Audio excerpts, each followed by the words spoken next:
Halo Sobat Biologi, kembali lagi bersama kelompok 1 Biologi Beta Kelas sesi Mikrobiologi Industri. Sobat Biologi, pasti sudah nggak asing lagi dengan jamur dan cendawan bukan?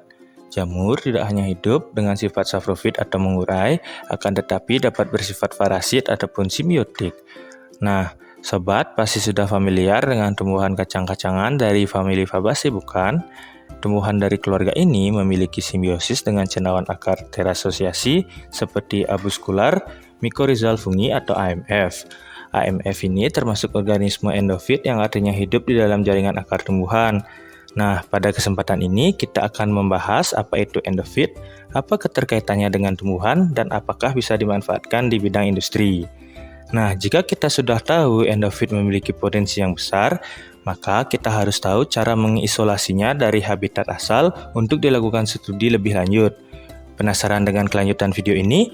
Yuk simak bersama kelompok 1. Apa sih yang dimaksud dengan endofit?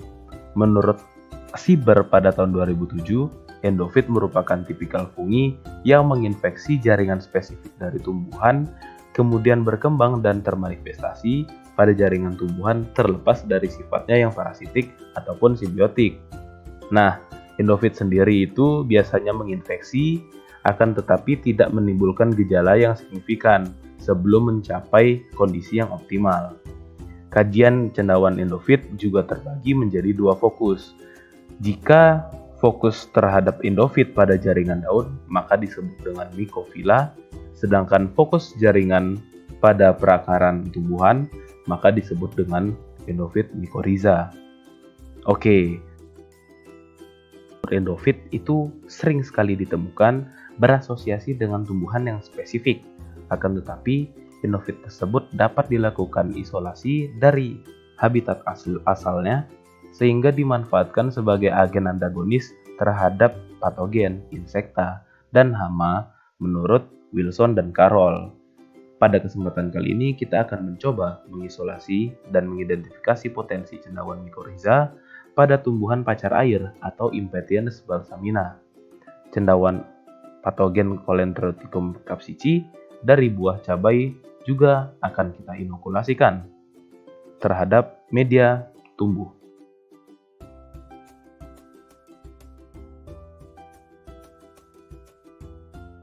Pacar air diperoleh dengan kerjasama dengan petani lokal Desa Sambangan.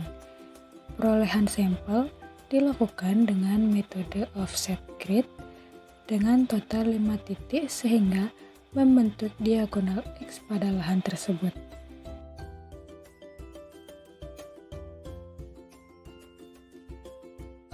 Sampel buah cabai diperoleh dari pasar Banyuasri dan dilakukan screening dengan melihat morfologi buah cabai terkena Colentrotrichum capsici, kemudian disimpan pada refrigerator. Langkah kerja yang paling awal adalah mempersiapkan diri untuk praktikum dengan pemakaian jas lab, menggunakan masker, mencuci tangan sesuai prosedur, dan meminimalisir komunikasi verbal untuk menurunkan kemungkinan kontaminasi.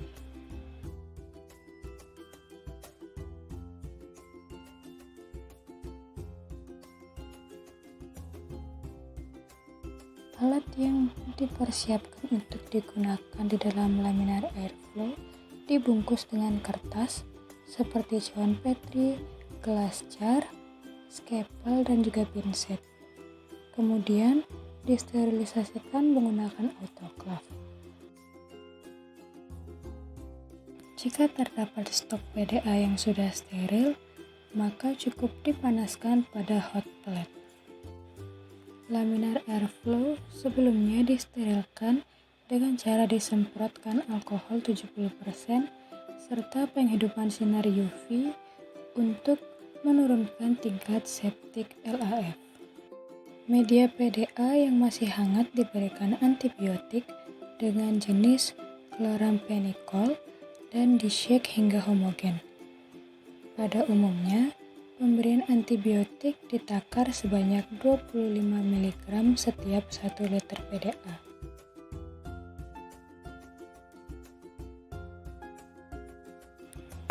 Setelah persiapan meja kerja dan hal pendukung praktikum, maka dipersiapkan sampel akar pacar.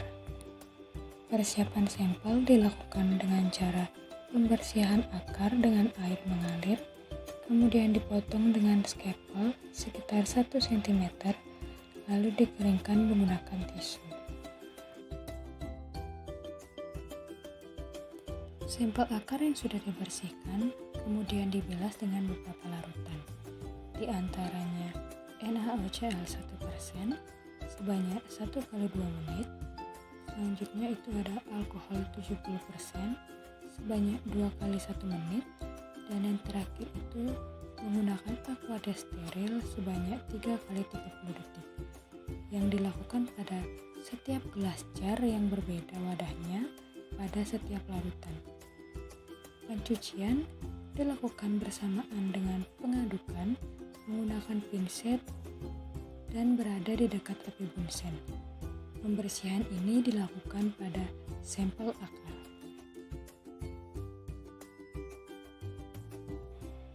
Kemudian tahap berikutnya adalah proses penanaman sampel akar ke dalam setiap petri yang sudah berisikan PDA. Penanaman isolat cendawan endofit dilakukan dengan meletakkan 5 akar pacar air pada setiap cawan petri. Isolasi cendawan penyebab antraknos pada cabai diawali dengan dibersihkan dari kelembapan menggunakan tisu. Kemudian, pencucian cabai dilakukan setelah proses pemotongan bagian yang terkena antraknos dengan skapel. Proses pencucian melibatkan penggunaan larutan NaOCl 1% sebanyak 1x2 menit, alkohol 70% sebanyak 2x1 menit, dan aqua steril sebanyak 2x30 detik. Proses pencucian dilakukan pada gelas jar dan diaduk dengan pinset steril. Kemudian tahap berikutnya adalah proses penanaman cendawan penyebab cabai antraknos siap tanam ke dalam setiap petri yang sudah berisikan PDA.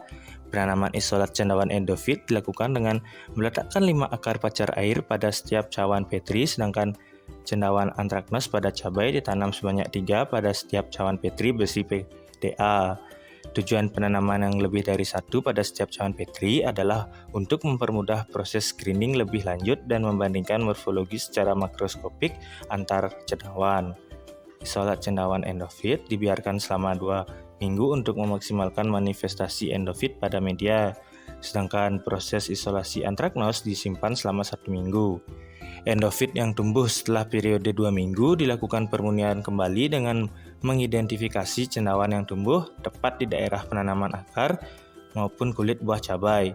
Cendawan yang tumbuh di daerah tidak tepat adalah cendawan kontaminasi yang tidak diperlukan dalam kultur endofit.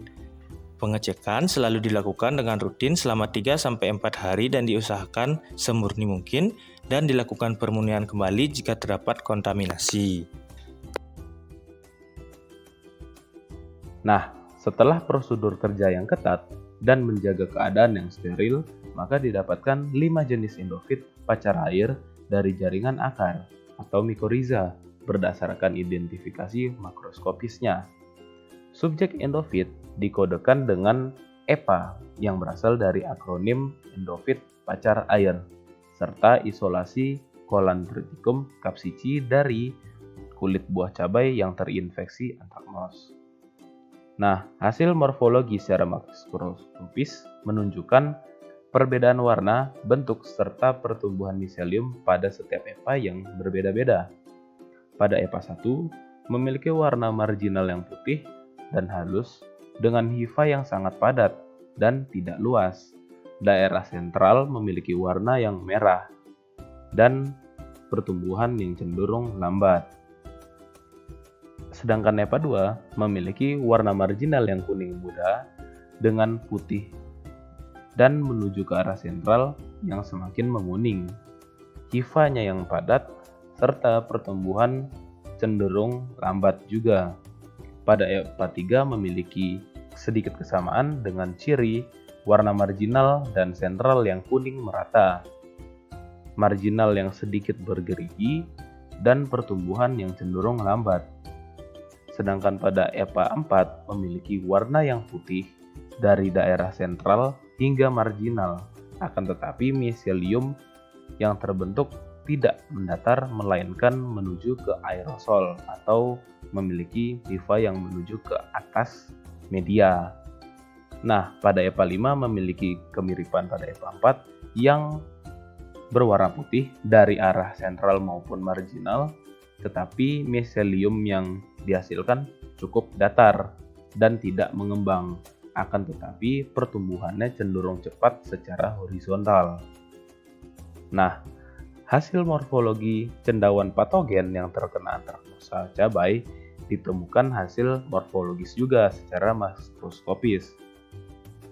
Morfologi cendawan Colentroticum capsici memiliki warna yang putih dengan pertumbuhan yang sangat cepat serta miselium yang mengembang ke arah atas media. Menurut penelitian oleh Prajapati dan kawan-kawan pada tahun 2020, Colentroticum capsici pada media potato dextrose agar seharusnya menghasilkan 3 karakteristik utama, yaitu memiliki warna yang putih keabu-abuan dengan hifa yang tidak menonjol ke arah atas media atau memiliki hifa yang tipis, sedangkan memiliki marginal atau bagian pinggir hifa yang halus. Jika dibandingkan dengan hasil praktikum yang kita dapatkan, terdapat perbedaan terhadap teksturnya, bahwa tekstur yang didapatkan adalah bertekstur puffy atau berkembang ke arah aerosol. Nah, hal ini mengindikasikan bahwa inokulum Colentroticum capsici bisa dikatakan gagal atau kontaminasi atau salah inokulum.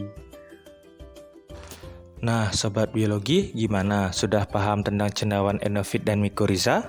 Semoga video ini menambah wawasan Sobat dalam perspektif dunia jamur. Sampai jumpa di video selanjutnya. See you!